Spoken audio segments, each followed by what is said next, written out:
Hello and welcome back to Foods Entertainment for my review of Star Trek VI: The Undiscovered Country from 1991. This one I actually saw in theaters.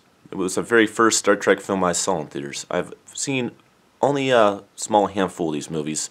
The ones I saw in theaters would be Star Trek VI: The Undiscovered Country, Star Trek First Contact. I believe I saw Star Trek Insurrection in theaters. Matter of fact, I'm pretty sure I did. And I saw J.J. Abrams' Star Trek and Star Trek Into Darkness in theaters. But all the other films I did not see in theaters.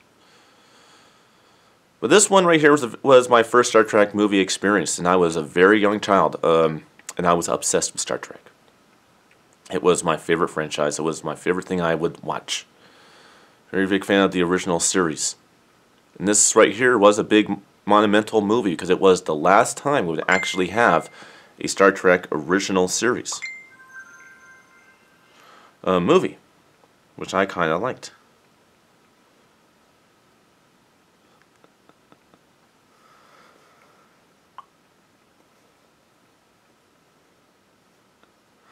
But yep. Definitely was a good one. This one was more upon a mystery-driven, more thriller-like element of a Star Trek movie, which I definitely enjoyed. It definitely was a very, very cool type of movie. Very different. I have one problem with this movie. Really, is this. This film this is probably if let's put it this way, if Star Trek Into Darkness wasn't so good, and Star Trek First Contact wasn't so good, and Star Trek 3: The Search for Spock wasn't so good, and of course Star Trek 5: The Final Frontier wasn't so good, which in my opinion are just my favorite ones, and of course Insurrection. This would be way up there, like in the top 2 best Star Trek films of all time for me. It's really good, but I'm just more driven towards a lot more than just a very good story and mystery and thriller elements. But this is a damn near perfect Star Trek movie. It definitely is up there. I would say that. What wonderful film.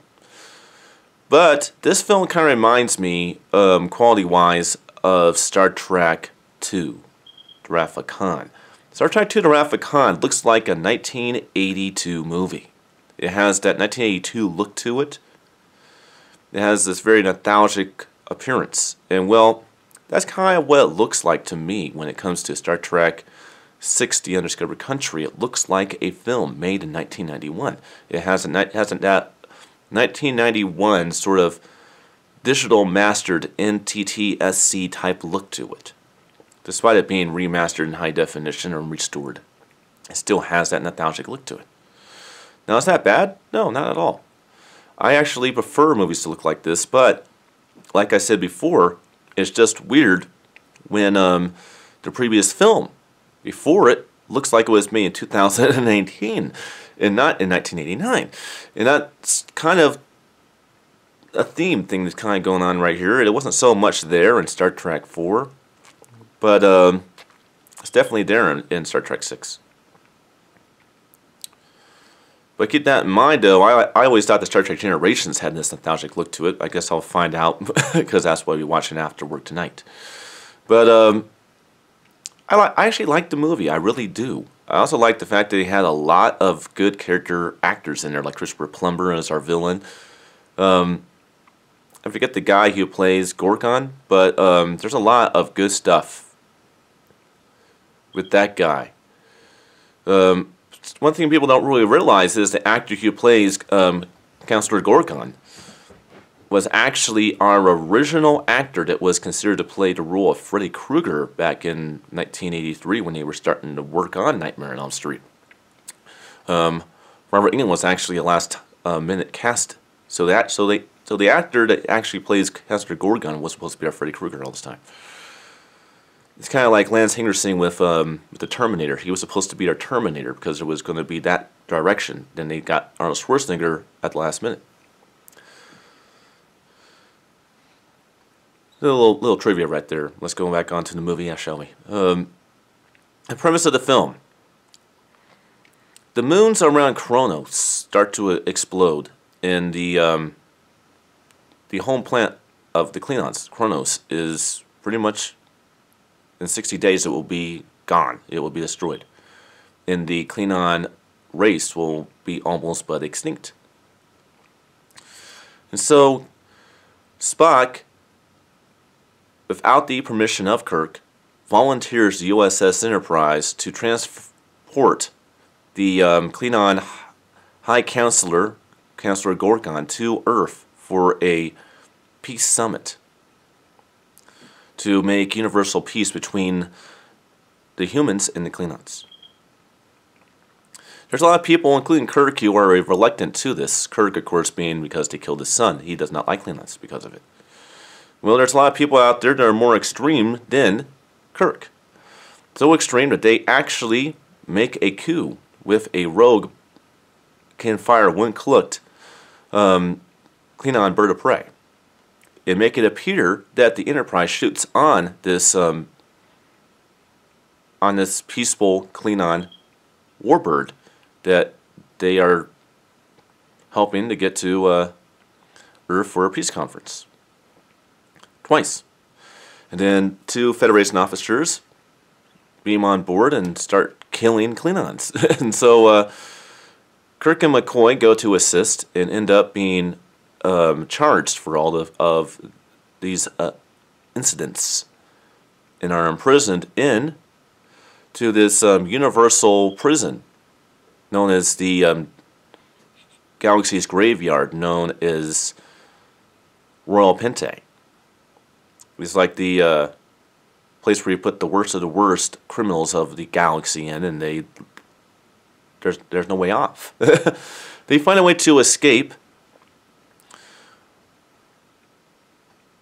and they barely escape their lives, and they go back onto the Enterprise and find out that you have a bird of prey that can fire one-clicked, and that their navigator actually take back, not navigator, helmsman. Their helmsman, which is a fellow Vulcan to Mr. Spock, who he actually trained from Vulcan to be part of the Federation.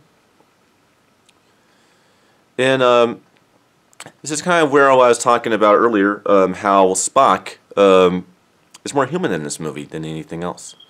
He does a lot of illogical things. Like, for instance, it wouldn't be logic to come up with the theory that there's a bird of prey that can fire when clicked.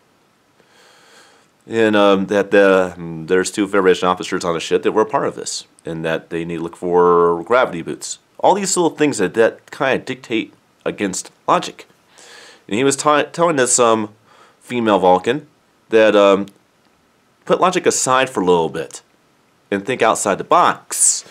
And this kind of is what makes Spock much more human in this movie than all the previous films, which I found very, very fun and unique when it comes to Spock in this movie. She's a part of it. 2 engineer officers were a part of it. General Chang, the head of security on Gorkon's ship, was the orchestrator of it, and the commander of the prototype bird of prey that can fire when cloaked. You have diplomats high up in sort of, I guess, the Chamber of Congress of the Federation who are a part of it. The Romulan ambassador, a couple of admirals in the Federation. And basically, the Enterprise races to the new location of this peace conference and summit to prevent another assassination against the Klingon ambassador. And if they were to kill the Klingon ambassador, that means no peace between the humans and Klingons. It would be all over. And of course, on their tail, as they're trying to go ahead and, save universal peace, you have the prototype bird of prey on on their tail end, on a mission to destroy them. You have an all-out battle in which the Enterprise is assisted by the USS Excelsior, now commanded by Sulu. People that want to know about that, there's a bunch of canon universe novels about the adventures of Captain Sulu in the USS Excelsior in paperback and hardback books. If you guys want to read them, they are out there. I have one, I believe. Yeah. Lots of cool stuff, very good battle. And then that is pretty much the end of the USS Enterprise NC-1701 Alpha. And Kirk and all the rest of the crew stepped down from service pretty much 3 months after this movie takes place. And that's pretty much Star Trek VI: The Undiscovered Country. Full of a lot of mystery, thriller elements, very good story, very good action, suspense. This is definitely a different kind of Star Trek movie for sure. It's one that fans of mystery and suspense and thriller and drama elements would love this movie. So it's not just for sci-fi fantasy fans like me. So that's what's kind of cool about Star Trek. That it makes it very different from Star Wars. Star Wars, you kind of have to be a fan of fantasy, of science fiction and fantasy and adventure to like those movies. If you are not, you're not going to like them. When it comes down to Star Trek, it's a lot more than that. There's morality lessons to be told. There's mystery. There's thriller elements. In Star Trek V, there was horror-gothic elements. It also was a mixture of that in Star Trek II as well, with the whole creatures to go into your brain and kind of reprogram you into a freaking zombie and make you open to suggestion. All the way down to planets destroying themselves.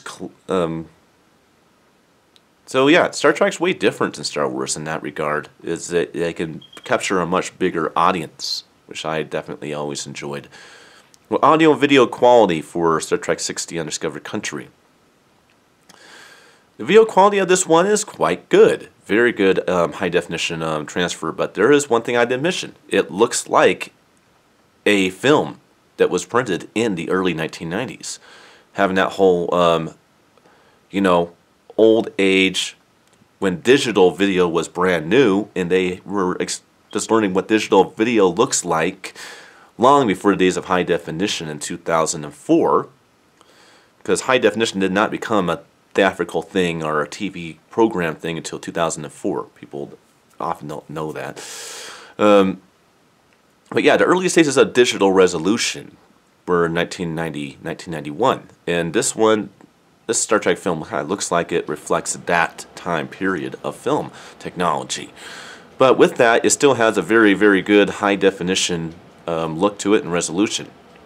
The picture quality, temperature-wise, because of what it represents in digital resolution technology around the times of 1991, it does have more of a warm and neutral color template, and not very much in the terms of coolness.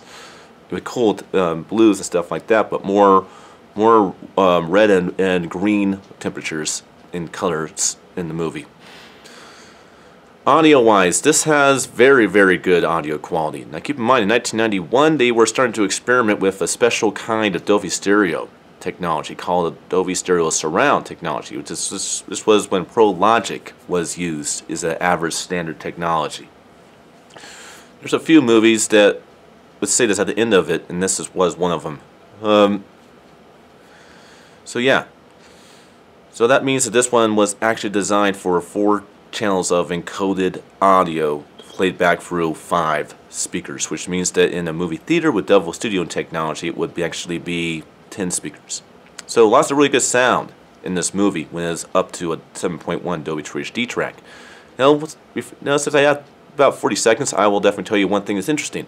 There's been 2 releases of this movie. The original collector's edition release on DVD, the film was modified to a 2.00.1 widescreen ratio, which looked similar to what you see with Stranger Things. And then, when it got released on Blu-ray, it got restored back to its original theatrical print look, which is a 235 by 1 widescreen like all the other films. So a little trivia right there about DVD and Blu-ray releases. Well, that's all there's to say about Star Trek VI: The Undiscovered Country. I will see you guys next time for my review of Star Trek Generations. Until then.